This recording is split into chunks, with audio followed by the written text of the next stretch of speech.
What's good, YouTube fam? Welcome back to another video with your boy Heem, man. Today I'm gonna be reacting to Larry Bird welcoming rookies to the NBA. Was pure savage, man. There was the other video somebody wanted me to watch, so I'm gonna check it out, y'all. Oh my goodness. Around the NBA, everyone has their first moment in the league they still remember. Everyone starts out as a rookie, and when you're a first-year player, whether it's a trash talk exchange, getting owned by a more experienced player, or scoring your Kobe first looking like point that. in the league, those memories stay with you forever. NBA rookies are also not above being starstruck by sharing the court with players they grew up watching. Considering that, things might get even worse when that vet player who's welcoming you is the trash-talking GOAT himself, Larry Bird. Welcome to the Squad Dawkins channel. Here we break down the best welcome to the NBA Larry Bird stories. With the number of players he trash-talked and took to school, if the NBA ever introduces a trash-talking award, it should be named after Larry Bird. The guy was just fearless when it comes to mind games, as rookie Eddie Johnson found the hard way.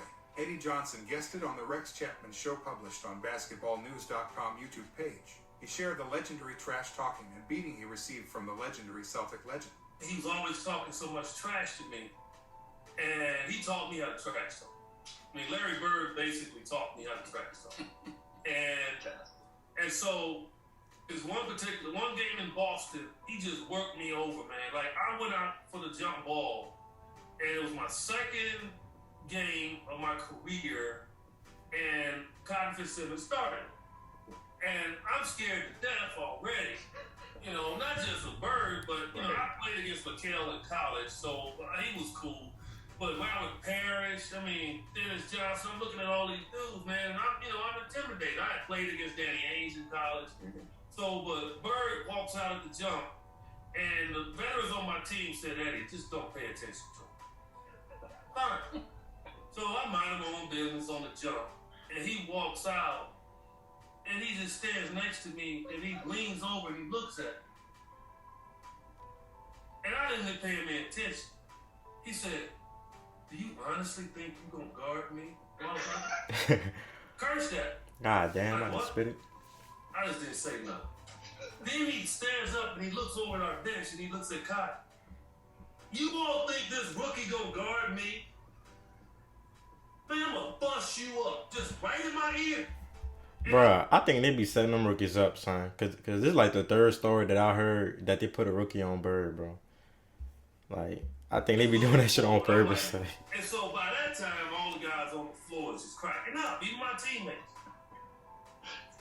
So I'm like, would this official please throw this ball up? So the official couldn't throw the ball up because there was something going on the side. So then finally he walks around, stands in front of me, says, I'm gonna tell you something right now. I'm gonna wear your ass out. And then I looked at him, I said, okay, don't worry about it. I said, you ain't intimidating nobody. I said, I'm from Chicago, where you from? He started laughing. Game starts, and he's just wearing me out. Okay? Pause. And I'm trying to go back at him. I'm shooting bricks. And in the fourth quarter he was in, it was late. Game was kind of close. And he came down, he said, you talking all that junk. I bet you can't do this. And he raises up from Steph Curry range. And he shoots an air ball. And I look at him, he's like, that don't matter. It's the fact that I can do it and stay in the game. I bet you can. I was like, okay. So This dude is still trash talking at the air that ball. stuck with me.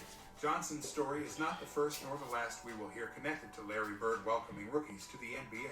During his rookie season in 1982-83, Dominique Wilkins walked over to four-year pro Larry Bird right before tip-off. Bird, of course, was having none of it. And that was the first time Bird ever talked trash.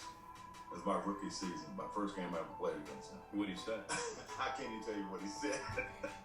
But my first year, I'm excited. I'm playing against Larry Bird. I go shake his hand, he wouldn't shake my hand. Back then, guys just... You wouldn't shake your hand? Would shake my hand, he would look at me and just nod, right? And I thought, well, maybe he's just getting into the game. It didn't end just without acknowledging the rookie Wilkins. Bird continued hitting him with the trash talk. And so the first time I'm guarding, he said, you don't even belong in this league. He shoots a three. Ooh. I said, okay. Next time he comes down, he said, I don't know why they got you guarding me. He hits another three. Now I'm really mad now, right? he's coming down the court, and I'm guarding him. He looks at me, he said, I don't know why they have you guarding me, Holmes. And he shoots the three. Now, I wasn't upset he made the three. I said, this son of a gun just called me Holmes. And so I never forget that one thing, though, man. I'm like, I was so hot. You know? Another former All-Star that got a nice welcome by Bird was the Seattle Supersonic Shawn Kemp. Shawn Kemp found Kemp. out the hard way just how ruthless of a trash talker Bird was when he faced him as a rookie in 1989. I'm gonna keep this real with y'all, man. My ass got busted real early, man. I came into the league, man. I was playing. You know how some of them vets, man, they play you to the team, man. I got played down in Boston one night. We was playing Boston Celtics. So the great Larry Bird, I didn't really know much about, I'm from Indiana, Larry's from Indiana. I knew about the history of Larry, but I didn't realize how he really got down. And Larry gave me 50 and 3/4. God He was damn. every game. He gave 50 and 3/4. The whole entire game. What did he say? Well, first of all, he asked me to jump ball. He said, you got the girl call my records in high school, right? And I was like, yeah, that's me. He goes, yeah, you the one that used to jump my brother too, right? Eddie. And I was like, yeah, that's me.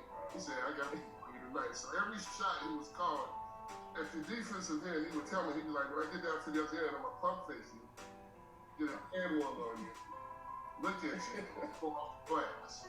That's how cold Larry was.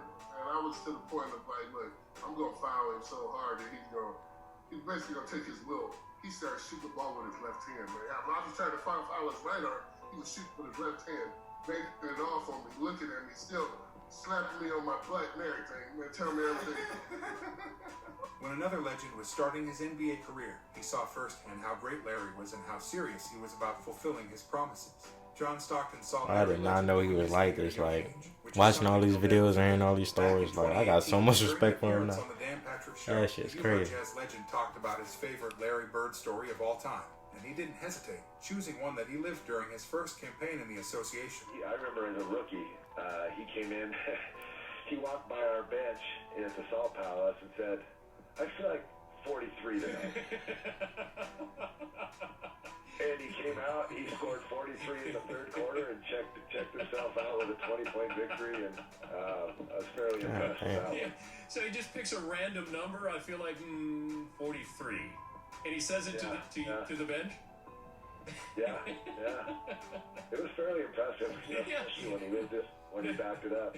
In 2018, the former Orlando Magic sharpshooter Dennis Scott told another Bird welcome to the NBA story. Scott, who was selected by the Magic with the 4th pick of the 1990 NBA draft, detailed how Bird shut him up with his legendary trash talk and basketball skills. Bird was the only one that really kind of, in his soul-spoken way, when we talk about guys talking trash. Yeah. Hey, Rook, good to see you. Hey, big college career.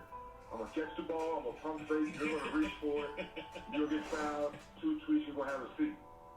Lo and behold, Dan, he catches the ball, he pump fakes, I go for it, I reach, first foul. I come down court, Scott Skiles kicks the ball, I shoot a 3, in your face, Larry Legend, yes, I'm feeling good, Dan. He catches the ball again, catches it, my dump, reaches for it again, tweet, don't have a seat. I see second quarter, Rook.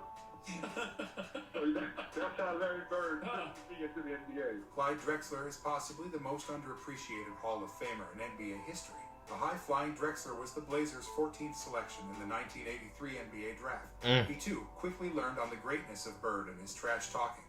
I was guarding in my rookie year. He looked at me and he goes, you can't stop me. And I looked at him and I said, gosh, boy, you're so confident. Bird could not believe the gall from a rookie Drexler. He issued a stern retort before resuming his destruction of the young Blazers swingman. He was confident. You're a rookie. You don't know anything. He proceeded to score like 10 straight points on him. The coach took me out the game. He walks by and he's laughing at me. Essentially, Drexler rivaled Bird as one of the league's elite wings and took Larry Legend's spot as one of the very best when the Celtics star retired in 1992. Still, despite his eventual place among the game's top stars, Clyde learned almost immediately never to speak back to Bird. In 1992, the best players from various colleges were called in to face the Dream Team for their first scrimmage.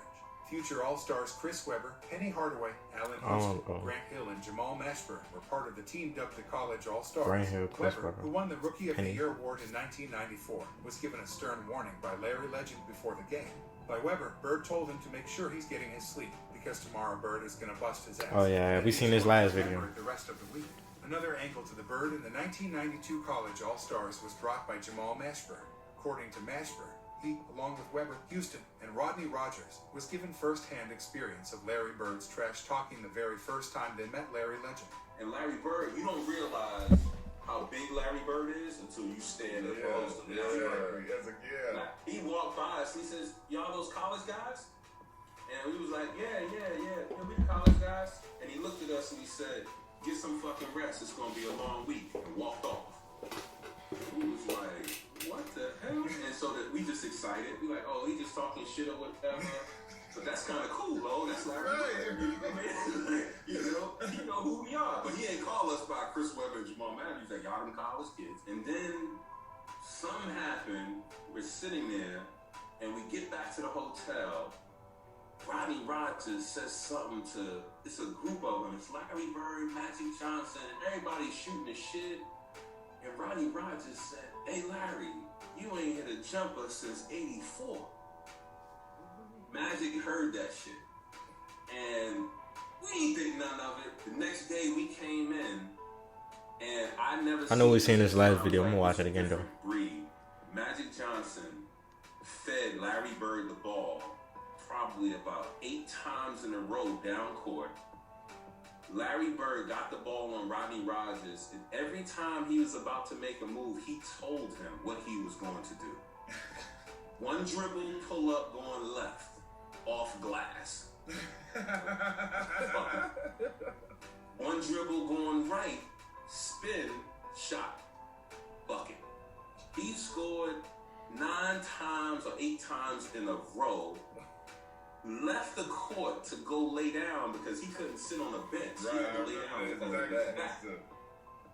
And said, young fella, look like 84, huh? Last time he made it. So I'm sitting there and I'm like, wow. I said, so that's they kicked our ass for the rest of the week. Weber finally added another awesome Bird story from that scrimmage. C-Web shared the small trash talk that Larry Legend threw at Rodney Rogers and the young prospects as he was lighting them up with his sharp shooting skills. We wanted to see Bird, to be able to practice with him, see how he worked out, see how he shot, see the junk that he talked constantly. Why do you think my generation grew up talking so much? They taught us how to do it. We used to watch all those bloopers. Green bag. The best was my man Rodney Rogers. Strong, fast, quick, athletic, and Bird just set him up in a corner. Someone drives to the corner, Stockton pass out the Bird, and here you see Rodney Rogers take a full sprint. And I'm talking about, you know how Zion blocked that shot a couple weeks ago? Yeah. That's where like where Rodney Rogers came from. Except, unlike the young kid that shot the shot, in the middle of him being in the mid-air, Bird says, welcome to the parachute club, rookie. And watches him go by him, shoots the ball, and like Curry does what Bird did, because he shot it and just kept walking down, like shaking his head like these dumb youngsters, they'll never get it. For Bird, it didn't matter if you were a future legend, like Dominique Wilkins or John Stockton, or someone who also repped his home state of Indiana, or just a white guy, you got treated by Larry Legend, even if it's your first experience in the NBA. Tell us in the comments, who is the best trash-talking player in the NBA right now? If you enjoyed this video, hit the like button, share, and subscribe. I don't even know, bro. For more I don't even basketball fucking know. subscribe to our other channels, Free Dawkins, What, Vintage probably Draymond? Dawkins, What? and follow us on social media. I don't really see players talk trash today. Alright, y'all there doing, man. Like, comment, and subscribe for your boy, man. I'm gonna see y'all in the next one. Peace.